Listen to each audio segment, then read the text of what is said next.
See, Victor, you don't feel so bad with your potato chips now. Well, all right, what are we doing? What are we moving on to here now, Victor? Right now, we're doing the great old preacher curl. You know, we're gonna finish with the total annihilation of the biceps with preacher curl. I mean, these are an excruciating exercise, especially after straight barbell curls and after dumbbell curls. So this one really takes the cake over here. You know, you notice. I mean, this is a brutal bicep workout you guys are doing. I don't know if you guys were working so hard because you guys were going against each other here or what, but you know, I was watching. I was getting tired myself. What's the most important aspect of the preacher movement? You know, as far as you're concerned. As far as I'm concerned, pretty much locks you in there. You know, allows total concentration, bicep only, minimal work on your shoulders. You know, balance off your legs, you know, so it's basically all interlocked just in that bicep. And as you can see, the only thing that moves are your forearms, you know, and arms, and total focus on the bicep, on straight from the bottom all the way to the top. And it's one of the best ones to actually get that negative you know, effect in the bicep. Good point. And you know, whenever I started first working out, I saw people doing this. I used to see these guys with 4 25s on each side doing these things and hurling the weight, and I couldn't do 125 on each side with good form, and I'm thinking I must really be pathetic if these guys are doing 4 plates and I can't even do 125 on each side. And then I realized much later that these guys had no arms, they didn't know what they were doing, they weren't even working their arms, and now I see you guys doing 125 and I don't feel so bad. What do you feel about the weight situation on this exercise?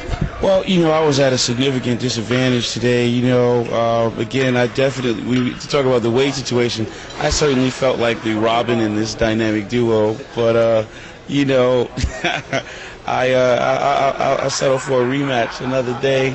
You know, I really couldn't worry about the weight. And one thing I have to say, when I felt myself starting to get caught up in the competitive idea of it all, you know, there was a moment where you'll see Victor, you know, setting up to use 45s, and at some point, you know, I just didn't want to look like a chump on camera, and I was ready to, you know, go ahead and do, or at least attempt to do, the same thing. And, you know, just to say something very awesome about, you know, Victor's character, you know, this dude, you know, quietly, you know, leaned over to me and said, "No, we're going to just go ahead and put these 35s on for you, buddy. And, you know, Kai, don't forget, you just got finished doing this show, and, you know, you don't want to hurt yourself. Just, you know, back off." So, again, you know, I wasn't able to check my own ego, and I got assistance, you know, from an unlikely source, you know. So I just wanted to say again, you know, about Victor's character and thank him for that, you know, because he allowed me to, you know, take a minute and, you know, kind of, you know, save face, you know. Well, I think Victor's will be the first one I can let him say it. You know, he's not about the weight, he knows it's about form, and at this point you're weaker from your show, you're a little dehydrated, and I don't think you want to see you get hurt. Although I see I see Victor sweating quite a bit, so you got him to break a little bit of sweat there, Kai. It's not sweat. It's actually a little perspiration, man. It's Kai's sweat that's coming off from the bench, right? Oh, Kai, yeah. I don't know where that extra fluid came from, you know. Yeah, well, you know, somebody, you know, he was dry at the show. He looked great. You know, he handed some ashes out, you know, to each competitor last weekend. You know, he did good. And, you know, like he said, you know, he's just the beginning for him. You know, long awaited beginning, and he's gonna be doing a lot of justice later on. So that's why I'm like, you know what, you know, so it was a little concern of him not getting hurt, but at the same time, I don't want to get into the same pump I got, man. Well, when you're at the top of the mountain, as Arnold would say, you know where the food is, right, Victor? Guy's my man, bro. You know, I mean, you know, Guy was gone for years, and he comes right back, and we pick up right where we left off, man. You know, that's how we are. That's how we do it here in NYC, man. Now, how old are you now, Victor? I'm 33, man. So you guys are the same age? Not quite, man. Guy's 35.